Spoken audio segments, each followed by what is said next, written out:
Bapa di surga, terima kasih untuk kesempatan yang indah kami bisa berkumpul, memuji, membesarkan nama-Mu. Kami siap untuk mendengar firman-Mu, Tuhan. Jadikan kami murid-murid Alkitab, anak-anak Tuhan yang begitu mencintai firman-Mu, lebih dari apapun. Kami tidak ingin menggantikan firman Tuhan, harta kekayaan rohani di dalam hidup kami dengan yang lain. Karena kami tahu hanya firman-Mu lah yang akan menuntun hidup kami, memperingatkan kami, mendidik kami dalam kebenaran, dan memberitahu kami bagaimana kami seharusnya hidup seperti Tuhan Yesus. Tuhan tolong kami supaya melalui pemberitaan firman pada siang hari ini, kami boleh semakin memahami apa yang menjadi kerinduan Tuhan dalam hidup kami. Terima kasih Tuhan, serta hamba-Mu yang penuh dengan kelemahan ini Tuhan. Dalam nama Tuhan Yesus kami berdoa. Amin. Shalom teman-teman, mari kita bersama membuka firman Tuhan di dalam Injil Lukas pasal 24 ayat 13 sampai 35. Agak panjang, tapi ini kisah yang menarik sekali. Lukas pasal 24 ayat 13 sampai 35, saya akan bacakan buat teman-teman semua. Yesus menampakkan diri di jalan ke Emmaus. Demikianlah bunyi firman Tuhan. Pada hari itu juga 2 orang dari murid-murid Yesus pergi ke sebuah kampung bernama Emmaus yang terletak kira-kira 7 mil jauhnya dari Yerusalem. Dan mereka bercakap-cakap tentang segala sesuatu yang telah terjadi. Nah, ketika mereka sedang bercakap-cakap dan bertukar pikiran, datanglah Yesus sendiri mendekati mereka lalu berjalan bersama-sama dengan mereka.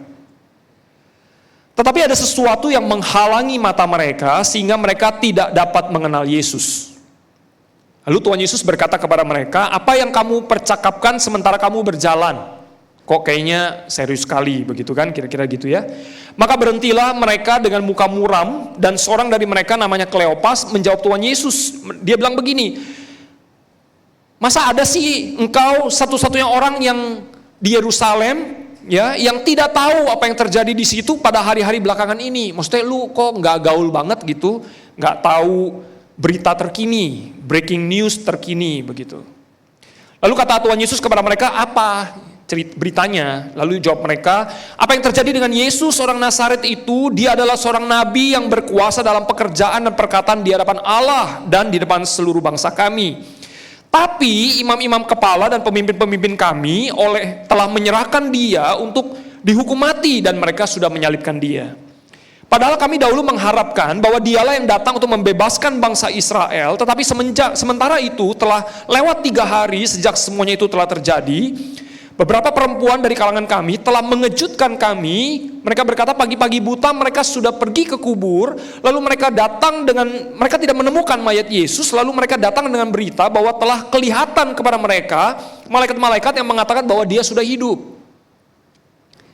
Dan beberapa teman kami juga pergi ke kubur itu dan mendapati memang benar yang dikatakan perempuan-perempuan itu. Tapi Yesus tidak mereka lihat. Gak ketemu tuh Yesusnya. Lalu dia berkata kepada mereka, 'Hai kamu orang bodoh, betapa lambannya hatimu sehingga kamu tidak percaya kepada segala sesuatu yang telah dikatakan para nabi. Bukankah Mesias harus menderita semuanya itu untuk masuk ke dalam kemuliaannya?' Lalu Tuhan Yesus menjelaskan kepada mereka apa yang tertulis tentang dia, ya, nubuatan tentang dia dalam seluruh kitab suci, ya, waktu itu masih hanya PL saja, mulai dari kitab-kitab Musa dan segala kitab nabi-nabi. Singkat cerita, mereka mendekati kampung yang mereka tuju, lalu ia berbuat seolah-olah pengen meneruskan perjalanan. Tapi 2 orang murid ini mendesak Tuhan Yesus, katanya, "Tinggallah bersama-sama dengan kami, sebab hari sudah mulai malam dan matahari hampir tenggelam." Lalu masuklah Tuhan Yesus untuk tinggal bersama-sama dengan mereka. Waktu Tuhan Yesus duduk makan sama mereka, lalu dia ambil roti, dia mengucap berkat, dia memecah-mecahkannya dan memberikannya kepada 2 murid ini. Seketika itu dikatakan terbukalah mata mereka dan mereka pun mengenal Yesus. Tapi cepat-cepat Yesus lenyap dari hadapan mereka. Nah, ini yang menarik ya. Dikatakan begini, kata mereka seorang kepada yang lain, "Bukankah hati kita berkobar-kobar ketika dia berbicara dengan kita di tengah jalan, dan ketika ia menerangkan kitab suci kepada kita. Lalu bangunlah mereka, terus kembali ke Yerusalem. Mereka ketemu 11 murid lain, lalu bersama mereka berkumpul dan mereka cerita, sesungguhnya Tuhan telah bangkit dan telah menampakkan diri kepada Simon. Lalu kedua orang itu pun menceritakan apa yang terjadi di tengah jalan dan bagaimana mereka mengenal Tuhan Yesus pada waktu dia memecahkan roti. Demikian pembacaan firman Tuhan, teman-teman, bagi kita semua. Teman-teman, salah satu pertanyaan penting setelah Paskah, salah satu pertanyaan penting setelah Paskah, apa menurut teman-teman? Pernah nggak terpikir pertanyaan-pertanyaan penting? Nah, teman-teman, menurut saya, salah satu pertanyaan penting setelah Paskah, kalau Tuhan Yesus itu sudah bangkit, kalau kubur Kristus itu sudah kosong, pertanyaannya, di mana Tuhan Yesus sekarang? Where is Jesus? Di mana Yesus sekarang? Nah, pertanyaan ini kenapa penting, teman-teman? Kenapa penting, teman-teman? Karena pertanyaan ini akan menjadi pertanyaan begitu banyak orang, khususnya anak-anak Tuhan di dunia yang sedang menderita. Saya nggak tahu apakah teman-teman ketika mengalami pergumulan, penderitaan, kesusahan, pernah bertanya ini. God, where are you? Tuhan, di mana kamu? Di mana engkau ketika ada begitu banyak anak-anak Tuhan sedang menderita, membutuhkan kehadiran kamu seperti 2000 tahun yang lalu? Wah, waktu Tuhan hadir ya, luar biasa kan ya. Teman-teman kalau baca Alkitab, khususnya Injil ya, Tuhan Yesus itu begitu luar biasa. Di tengah-tengah murid-muridnya, meredakan angin ribut, menyembuhkan orang sakit, mengusir roh jahat, memberi makan yang lapar 5.000 orang lebih, begitu kan? Apalagi? Mengampuni dosa, apalagi? Wah, banyaklah. Luar biasa sebenarnya ketika Tuhan itu hadir, ada gitu loh. Nah, kayak gitu tuh yang kita pengen ngalamin kan, ketika kita mengalami kesusahan, penderitaan, pergumulan di dunia, dan berikut juga dengan banyak orang anak-anak Tuhan di dunia. Ketika susah, pertanyaan kita adalah apa yang penting? God, where are you? Di mana kamu? Kenapa nggak hadir seperti dulu 2000 tahun yang lalu? Sehingga saya tuh nggak khawatir gitu loh. Saya tuh nggak bertanya-tanya, sebenarnya engkau menyertaiku atau enggak gitu loh. Tuhan, engkau ada gak sih sebenarnya engkau menyertaiku gak gitu loh. Gak kelihatan gitu. Nah, kalau hadir kan, wah, kita akan lebih mantep gitu loh jalannya. Lebih percaya dong, oh bener hadir, buktinya ada. Lah kalau nggak ada, bener apa enggak gitu. Di mana Yesus Tuhan, teman-teman? Teman-teman, kalau kita mau jawaban cepat, kalau mau jawaban cepat, beres begitu ya, tentu saja Tuhan kita Yesus Kristus adalah Allah yang maha hadir, teman-teman. Maha hadir. Dia bersama anak-anak Tuhan senantiasa, teman-teman. Dia tidak pernah meninggalkan kita. Teman-teman, Jumat Agung tahun ini ada satu berita Jumat Agung, berita Paskah yang menghibur saya. Saya percaya teman-teman juga pasti dapat berita Jumat Agung dan Paskah yang menghibur. Nah, salah satu berita yang menghibur dan menguatkan saya adalah ketika kalau teman-teman merenungkan tentang perkataan Tuhan Yesus ya, Eli, Eli lama sabaktani, Allahku, Allahku, mengapa engkau meninggalkan aku? Tuhan juga pernah ya mengalami rasanya tertolak dan ditinggalkan oleh Bapa loh. Nah, teman-teman, dari cuplikan peristiwa Tuhan Yesus itu, teman-teman, kita bisa belajar satu hal, teman-teman. Bahwa apa yang Tuhan Yesus lakukan itu begitu luar biasa, teman-teman. Tuhan Yesus itu mengalami rasa ditinggalkan, teman-teman. Rasa ditolak, teman-teman. Rasa tidak diinginkan, teman-teman. Supaya apa?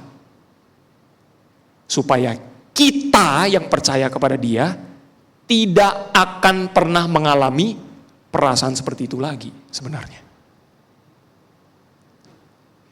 Karena kematian Tuhan Yesus, pengorbanan Tuhan Yesus itu adalah kematian yang menggantikan kita, teman-teman. Sehingga apapun yang Tuhan Yesus lakukan, ketika dia memikul salib, dia menanggung dosa kita, dia menjadi kurban, ya, dia mati di kayu salib, menghadapi maut, kematian yang seharusnya itu semua yang kita alami. Dia menjalani rasanya ditinggalkan, ditolak, yang seharusnya kita loh yang ditinggalkan, ditolak oleh Allah karena dosa-dosa kita. Kita nggak layak dan nggak berhak berada di hadirat Allah, teman-teman. Tuhan Yesus ambil itu semua, teman-teman.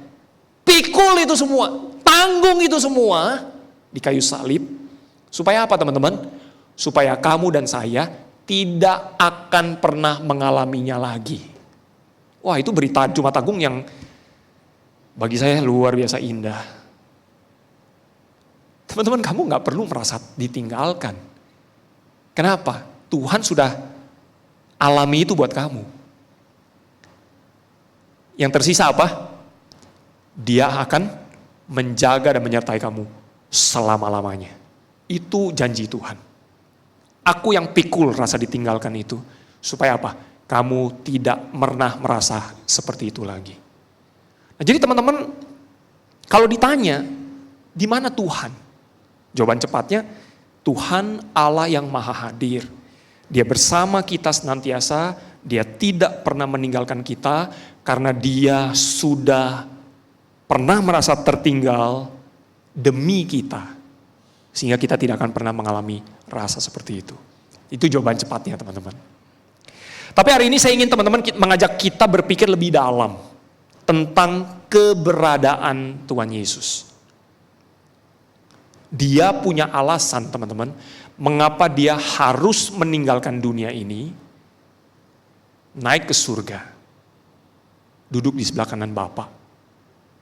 Tapi dia berjanji dia tidak akan sedetik pun melupakan kita, meskipun kita tidak melihatnya lagi hari ini. Oke, kita mau lebih dalam memahami keberadaan Tuhan Yesus. Nah, teman-teman, perjalanan Emmaus adalah sebuah perjalanan, teman-teman, yang dipakai untuk Yesus, ya, cara Yesus untuk menyampaikan pesan kepada murid-muridnya, bahkan kepada kita sampai hari ini, kepada gerejanya, untuk tidak perlu mencari dia lagi secara fisik, teman-teman. Kenapa? Karena Tuhan ingin berkata, setelah aku naik ke surga, karena aku akan naik ke surga nih, kamu gak akan ketemu aku lagi secara fisik. Jadi gak usah cari begitu loh, gak usah ditunggu-tunggu, gak usah maksudnya gak usah diharap-harap gitu. Tuhan tiba-tiba jeng-jeng hadir gitu kan, menyertai kita dan berkata, Kian Guan, gak usah takut ya, aku menyertai. Nggak usah cari itu, maksudnya nggak usah cari secara physically begitu. Kenapa? Karena bukan dengan cara itu lagi Tuhan akan berelasi dan berkomunikasi dengan kita hari ini. Tuhan tidak akan pakai cara seperti dia memakai cara ketika dia datang ke dalam dunia.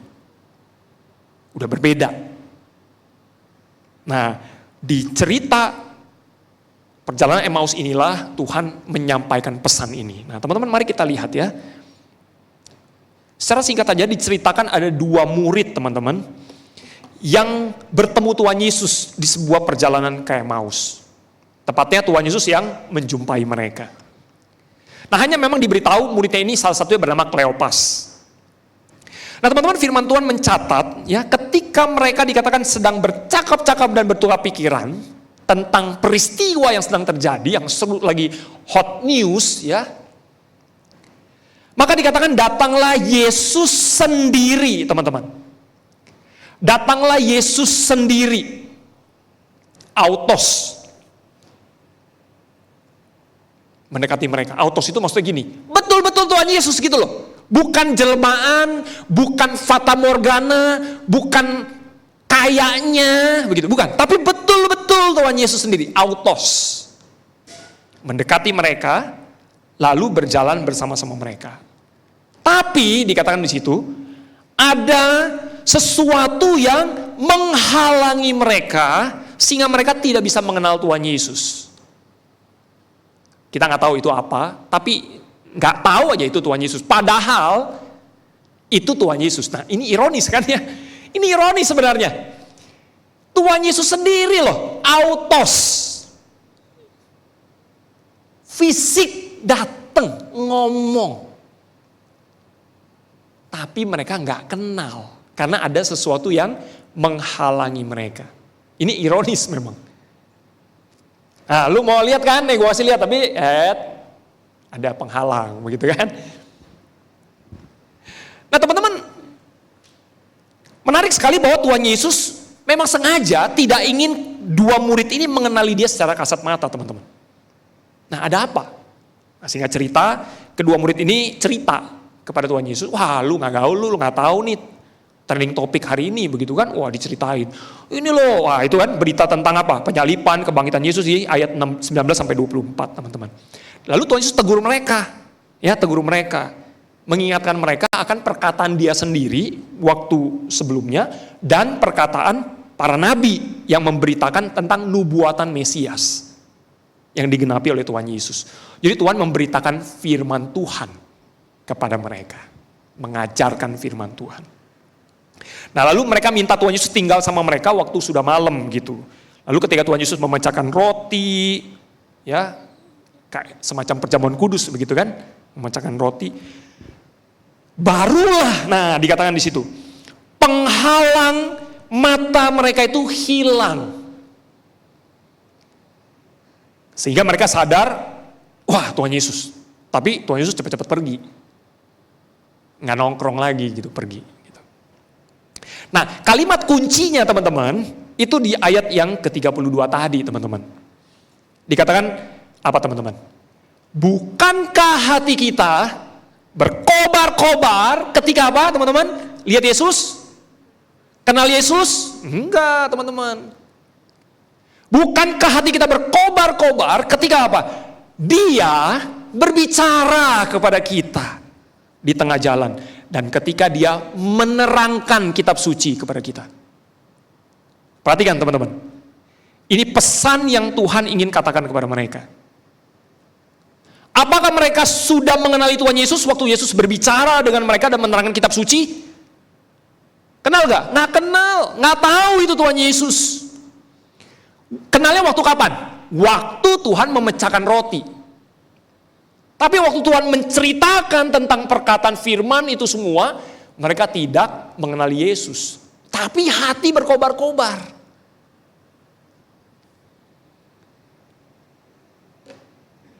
Teman-teman, hati mereka berkobar-kobar bukan karena melihat Yesus secara penampakan, tapi karena firman yang diterangkan oleh Tuhan Yesus. Teman-teman, Tuhan Yesus sengaja tidak mau mereka melihat Tuhan Yesus dalam penampakan. Meskipun memang setelah itu kita lihat Tuhan Yesus menampakkan diri kepada semua murid. Tapi perjalanan Emmaus itu adalah pesan universal sampai hari ini buat kita semua. Bahwa kamu gak akan lihat aku lagi secara penampakan. Karena aku akan naik ke surga. Nanti di surga baru kita jumpa muka dengan muka. Tuhan memberi pesan.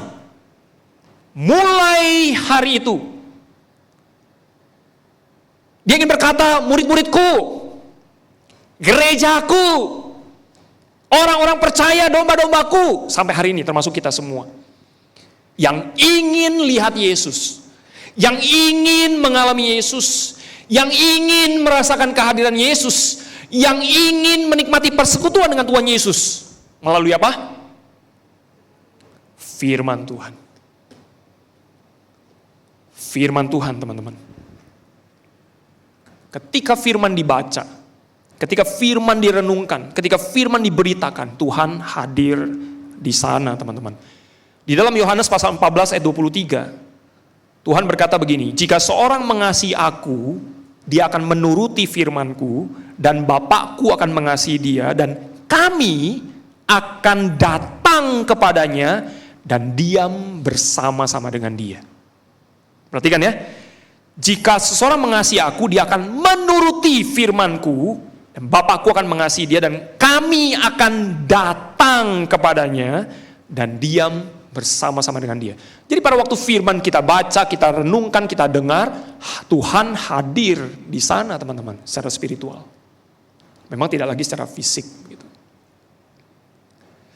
Karena teman-teman, kalau kita ingin mengalami Tuhan, berjumpa dengan Tuhan, baca firman Tuhan teman-teman. Renungkan firman Tuhan, selami kebenarannya. Dulu ya, Pendeta Joshua Lee dalam satu seminar, dia berkata, orang makin hari makin pengen menyentuh Tuhan. Kayak pengen sentuh Tuhan gitu, kayak pengen dekat mengalami Tuhan gitu loh. Ya, pengen gitu. Tapi nggak tahu caranya, begitu kan? Ya berbagai cara lah, meditasi, apalagi macam-macam lah ya. Ke biara lah kemana gitu ya, macam-macam gitu. Dengan berbuat baik mungkin atau apa gitu ya. Tapi Pendeta Joshua Lee berkata waktu itu, kalau kita ingin menyentuh Tuhan dan kita ingin disentuh oleh Tuhan, maka titik temunya itu di mana? Pendeta Joshua Lee berkata, firman Tuhan. Pada waktu kamu baca, kamu renungkan firman Tuhan, disitulah Tuhan menyentuh hati kamu, dan kamu bisa menyentuh dan mengalami Tuhan. Firman Tuhan itu teman-teman. Jadi jangan anggap sepele, kamu baca Alkitab tiap hari. Jangan anggap sepele, kamu datang mendengar khotbah tiap minggu. Jangan anggap sepele ketika kamu lihat atau mendengar firman Tuhan ya dengan media sosial. Jangan pernah anggap sepele, itu Tuhan sedang berbicara kepada kita dan Tuhan hadir di sana. Ingin berkata-kata kepada kita. Dia ingin menyentuh hatimu supaya kamu bisa mengalami sentuhan Tuhan. Nah, kita bersyukur juga teman-teman kalau bukan hanya melalui firman tetapi melalui kuasa Roh Kudus yang tinggal bersama dengan kita, teman-teman. Kuasa Roh Kudus ini, teman-teman, akan membantu kita dalam segala kelemahan kita. Roh Kudus akan berdoa untuk kita dengan keluhan-keluhan yang tidak terucapkan, teman-teman. Roh Kudus akan tinggal di dalam kita, dia akan bekerja begitu efektif melalui firman yang kita baca, dia akan membuat kita mengerti akan firman Tuhan dan mengalami pembaharuan hidup, teman-teman. Dia akan menguatkan iman kita di saat iman kita lemah, di saat pencobaan, pergumulan dosa, penderitaan hidup melanda hidup kita, badai hidup itu melanda hidup kita, Roh Kudus itu akan bekerja melalui firman Tuhan, meneguhkan iman kita kembali. Wah, itu luar biasa. Jadi kita tuh harta kekayaan itu banyak, nggak cuma Alkitab, tapi juga ada kuasa Roh Kudus dalam hidup kita. Nah teman-teman, Tuhan Yesus itu sudah berjanji kan, dia tidak akan pernah meninggalkan kita sebagai yatim piatu. Dia akan mengutus seorang penolong yang lain. Another of the same kind. Ya, penolong yang lain itu maksudnya another of the same kind. Pribadinya beda, tapi jenisnya sama. Itu Roh Kudus. Roh Kudus itu pribadinya lain, ya karena Bapa, Anak, Roh Kudus. Tapi jenisnya sama. Another of the same kind. Sama-sama Allah, sama-sama punya kualitas yang sama, sama-sama penolong bagi manusia, hanya pribadinya yang berbeda. Nah ini bukan berarti Tuhan tidak hadir lagi dalam hidup kita, teman-teman. Tidak. Dia hadir, dia tidak pernah ingkar janji. Dia akan menyertai kita sampai akhir zaman. Melalui siapa? Roh Kudus. Roh Kudus. Kalau teman-teman baca di Yohanes pasal 14 ayat 18, Tuhan Yesus pernah berkata begini, aku datang kembali kepadamu. Loh, kan udah mau mati terus naik ke surga. Tapi dia berkata, aku akan datang kembali kepadamu. Nah perkataan ini itu bukan dalam bentuk future, teman-teman. Bukan dalam bentuk future yang menunjukkan kedatangan kedua kali. Bukan, teman-teman. Tetapi dia sedang berbicara tentang pribadi Roh Kudus. Aku akan datang kembali kepadamu. Tapi dia berbicara Roh Kudus. Jadi teman-teman, Tuhan Yesus ingin menegaskan bahwa kehadiran Roh Kudus adalah kehadiran dia juga. Kehadiran Tuhan Yesus itu adalah kehadiran Roh Kudus. Itulah kenapa waktu kita melakukan perjamuan kudus, teman-teman, banyak orang atau gereja-gereja lain Katakanlah misalnya orang-orang Katolik gitu, melihat roti dan anggur itu sebagai elemen persis seperti tubuh dan darah Tuhan Yesus. Mereka ingin menghadirkan Tuhan Yesus lagi secara fisik. Tentu itu kita tolak. Karena Tuhan Yesus tidak. Dia berkata, aku nggak akan nampak lagi. Aku ada di surga. Nah kalau itu siapa yang mengerjakan? Sehingga roti dan anggur itu bukan hanya sekedar simbol, tapi memiliki makna. Roh Kudus. Roh Kudus, teman-teman. Roh Kuduslah yang bekerja membuat roti dan anggur itu menjadi makanan dan minuman spiritual bagi kita. Teman-teman, perjalanan Emmaus adalah perjalanan kita semua kan hari ini. Kita sekarang sedang berjalan dalam perjalanan Emmaus. Tuhan bersama kita. Tapi dia tidak kelihatan, teman-teman. Tapi waktu dia memberitakan firman, hati berkobar-kobar. Mirip kan sama perjalanan kita hari ini? Ini kita sedang berjalan ke Emmaus ini, teman-teman. Tuhan gak bisa kita lihat, teman-teman. Tapi kenapa hatimu masih berkobar-kobar, teman-teman, hari ini? Karena ada firman Tuhan diberitakan kepadamu. Karena ada Alkitab diberikan kepada kita untuk kita baca dan kita renungkan. Itu yang membuat hati kita berkobar-kobar sampai hari ini, teman-teman. Meskipun kita nggak lihat Tuhan Yesus lagi.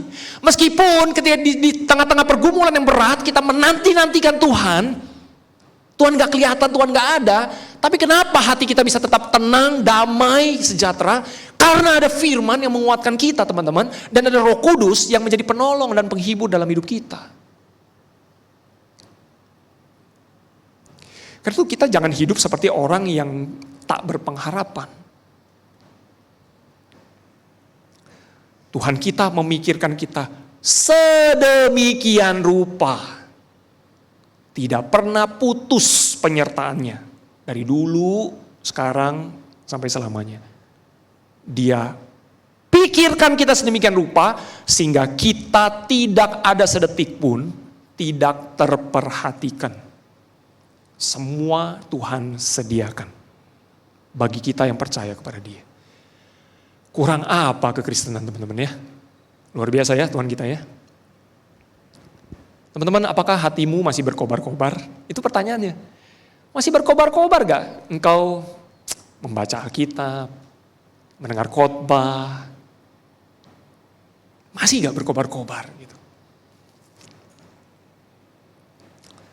Roh Kudus adalah guru bagi kita.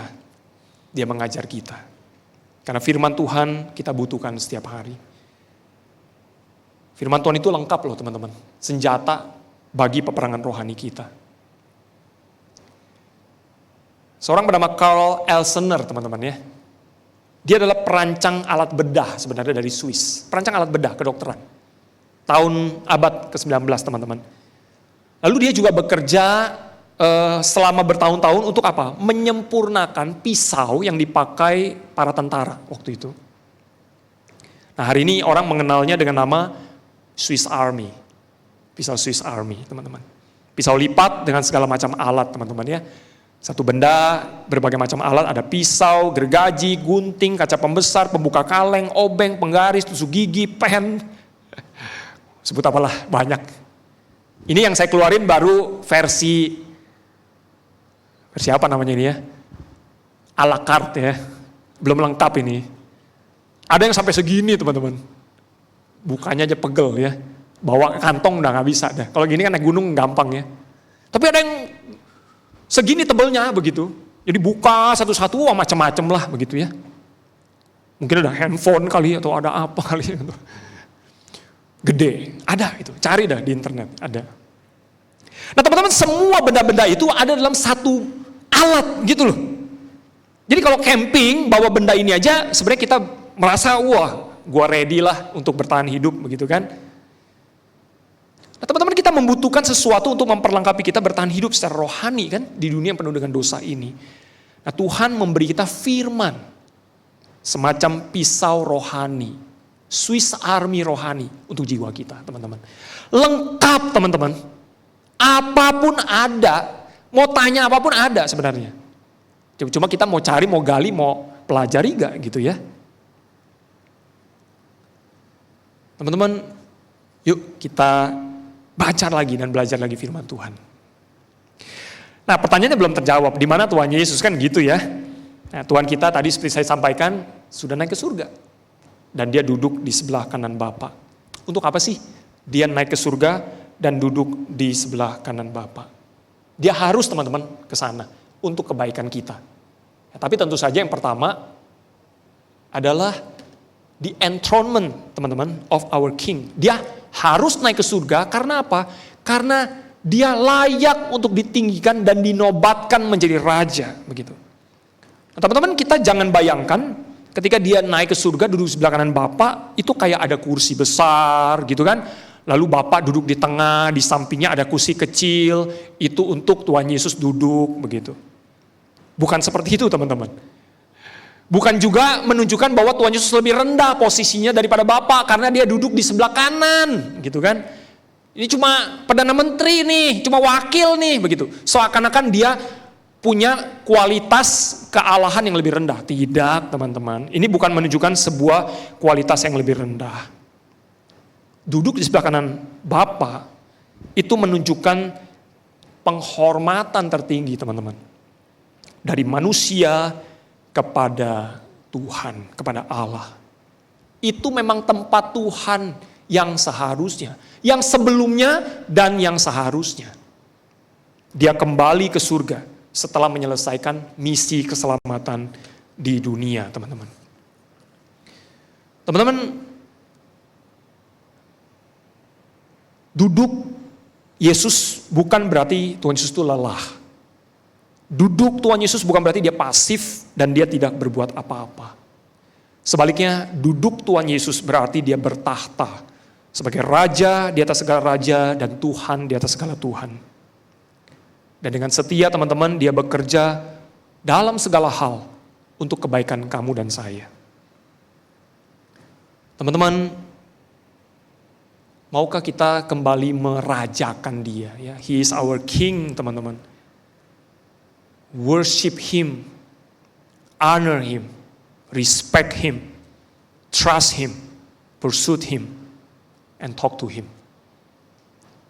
Dia raja loh, teman-teman. Dia ini duduk loh, bertahta loh, teman-teman. Di tempat yang sebelumnya dan seharusnya buat dia. Dan seharusnya hidup kita adalah hidup yang meninggikan dia, menobatkan dia, memuji dia, menyembah dia, teman-teman, respect dia, honor Him, teman-teman. We trust Him, we praise Him, teman-teman. We worship Him, we talk to Him. Seharusnya itu hidup kita, teman-teman. Cuma begini loh, teman-teman. Seringkali, teman-teman, kita itu hidup bukan hidup bagi Kristus. Bukan hidup seperti yang kita harapkan ini, yang Tuhan harapkan ini. Tapi hidup kita, teman-teman, di dunia itu hidup seperti Tuhan kita itu masih mati gitu loh. Dia kayaknya masih mati gitu dikubur. Dia kayak nggak berdaya gitu. Dia kayak nggak bertindak gitu. Dia bukan Allah yang hidup gitu loh. Bukan Allah yang berkuasa gitu. Tetapi dia Allah yang kalah gitu. Dan kita hidup sekarang masih kadang seperti Tuhan itu masih mati gitu loh. Padahal dia itu Allah yang sudah bangkit, hidup dan bertahta menjadi raja kita. Tapi kita hidup masih memperlakukan dia seperti masih Allah yang mati. Tuhan yang masih mati dikubur. Apa yang kita lakukan, teman-teman? Wah, banyak. Kita menganggap Tuhan kita itu Tuhan yang kerdil, teman-teman. Kita hidup seperti orang yang kayak gak punya pengharapan. Kita hidup tuh merasa masalah kita tuh gak akan pernah selesai-selesai gitu loh. Aduh, gue punya masalah nih gak selesai. Dan kayak gue punya Tuhan juga gak bisa nyelesain masalah gue gitu. Kita hidup seperti itu, teman-teman. Kita merasa gak berdaya menghadapi persoalan dosa kita, kecanduan-kecanduan kita. Kita merasa nunduk terus jalan gitu ya. Padahal Tuhan bilang, dosa lu, manusia lama lu itu udah dipaku, disalib. Jangan nunduk. Pandang ke depan, pandang kepada salib Kristus, di situ dosamu berada. Manusia lamamu itu di situ dipaku loh di kayu salib. Dan hidupmu adalah sekarang ciptaan baru. Cuma kadang kita nunduk gitu kan. Kayak merasa orang yang kalah gitu. Nah, gue gak berdaya, gue gak bisa keluar dari masalah gue gak bisa keluar dari problem gue, kecanduan gue, dosa gue, wah gak bisa gue. Gue gak bisa mengampuni orang, gue gak bisa mengasihi orang, gue gak bisa keluar dari mungkin kehidupan kita yang sering wasting time misalnya begitu kan. Kita sibuk dengan HP padahal mungkin ada hal-hal yang bisa kita kerjakan yang lebih positif misalnya. Kita wasting time mesti. Jadi itu tuh kayaknya udahlah. Kayak gak berdaya gitu teman-teman. Kita hidup seolah-olah Yesus itu masih mati. Jangan teman-teman, sayang kalau kehidupan kita seperti itu. Karena Tuhan kita adalah Tuhan yang sudah bangkit, hidup dan bertahta di surga menjadi raja atas kita. Kuasanya besar, penyertaannya luar biasa teman-teman. Dan seharusnya hidup kita adalah hidup bagi Dia. Bukan lagi meratapi diri. Itulah kenapa Hudson Taylor pernah berkata, Christ is the Lord of all, or He is not Lord at all.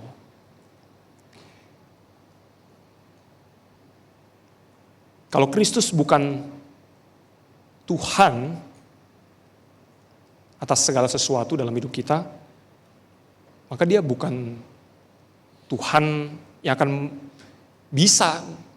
Kalau kita menganggap Tuhan kita itu bukan Tuhan atas karir saya, hidup saya, pelayanan saya, keluarga saya. Kalau Tuhan bukan Tuhan atas hidup kita semua itu, Dia bukan Tuhan sama sekali dalam hidup kita. Kita akan menganggap Dia bukan Tuhan sama sekali dalam hidup kita. Christ is either Lord of all, or He is not Lord at all. Jadi, yuk kita berikan seluruh hidup kita, percayakan kepada Dia, Raja yang bangkit itu. We have a great source, teman-teman. Dan yang terakhir, teman-teman, kenapa Dia perlu duduk di sebelah kanan Bapa?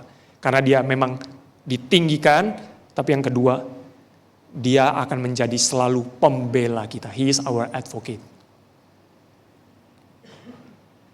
Teman-teman, Dia duduk di sebelah kanan Bapa.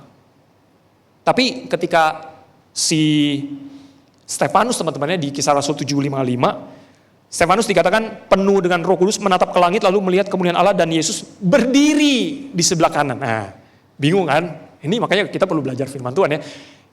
Kok di Alkitab banyak kata duduk di sebelah kanan, duduk di sebelah kanan, kok ini berdiri gitu kan ya. Jadi sebenarnya pertanyaannya duduk apa berdiri nih Tuhan di surga gitu kan. Lalu apa bedanya duduk apa berdiri gitu kan. Ya intinya Tuhan ada di surga, itu dulu pertama ya. Tapi memang Tuhan kita itu Tuhan yang punya tugas dan peran gitu. Ya, seorang bernama John Bunyan, seorang Puritan, dia berkata Kristus Tuhan kita itu sedang menjalankan tugas dan perannya dengan beragam postur di hadapan Bapa. Beragam postur di hadapan Bapa. Tuhan kita duduk, teman-teman, sebagai Raja kita. Bertahta selama-lamanya, teman-teman. Dia duduk, bertahta selama-lamanya. Itu sebagai Raja. Tapi Dia berdiri sebagai apa? Perantara kita. Advokat kita. Pembela kita, teman-teman. Di hadapan Bapa. Teman-teman, berdiri itu menunjukkan pleads gitu. Maksudnya pembelaan gitu loh. Ya, permohonan gitu loh teman-teman. Itu artinya pleads, berdiri. Jadi Tuhan itu harus ada di sebelah Bapa. Supaya pada waktu Bapa melihat kita orang berdosa, Dia akan lihat Yesus sebelahnya. Oh, iya ya orang benar. Kenapa? Kamu yang sudah membenarkan dia. Dia percaya sama kamu. Ini orang benar nih. Butuh Tuhan di sebelah. Supaya Dia akan membela Bapa, Dia anak kita. Bapa, Dia milikmu. Bapa, Dia kepunyaanmu. Dia dombamu. Karena Dia percaya kepadaku dan aku sudah mati bagi Dia. Aku bela Dia. Jangan murka lagi kepada Dia. Jangan hukum dia Bapa, karena dia milik kita. Ada pembela kita teman-teman. Nah ini kan yang dibela oleh Tuhan, ketidaksempurnaan kita, dosa kita, pelanggaran kita, tuduhan manusia kepada kita, penghakiman manusia, dakwaan iblis, murka Allah, itu semua di hadapan Bapa dibela sama Tuhan Yesus. Oke, betul dia orang berdosa, tapi aku sudah mati buat dia. Dan dia sudah menjadi milikku. Bapak, jangan hukum dia, jangan murka kepada dia. Itulah kenapa Tuhan Yesus harus naik ke surga. Dia pembela kita, advokat kita teman-teman. Kalau udah ngomong begini teman-teman, udah dah. Lu gak usah takut kehilangan keselamatan. Lengkap semua yang Tuhan punya juga punya kita. Firman, kuasa Roh Kudus, mau di dunia ada kekuatan, senjata Tuhan berikan kepada kita. Penghiburan. Mau bicara di surga, ada juga. Pembela kita sedang di surga, sekarang membela kita di hadapan Bapa. Di surga aman, di dunia aman teman-teman.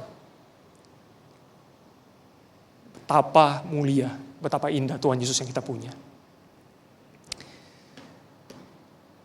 Teman-teman, mari bangkit hidup bagi Tuhan. Perjalanan kayak Emmaus kita hari ini, adakah masih berkobar-kobar? Ketika mendengar firman Tuhan, belajar firman Tuhan, adakah engkau masih berkobar-kobar? Mari kita tundukkan kepala, kita berdoa.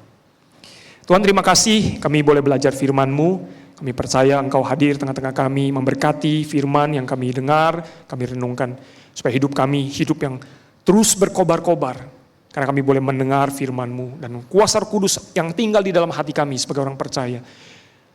Kiranya boleh menghibur, menguatkan kami dan meyakinkan iman kami bahwa kami tidak perlu takut menghadapi dunia ini.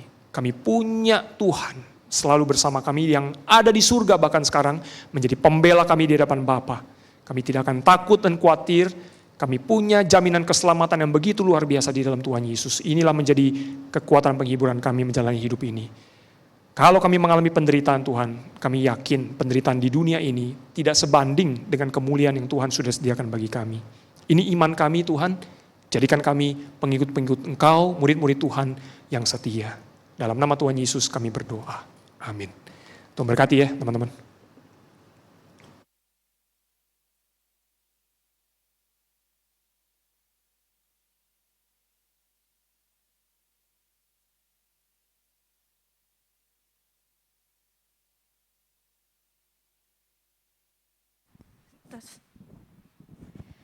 Selamat siang semua.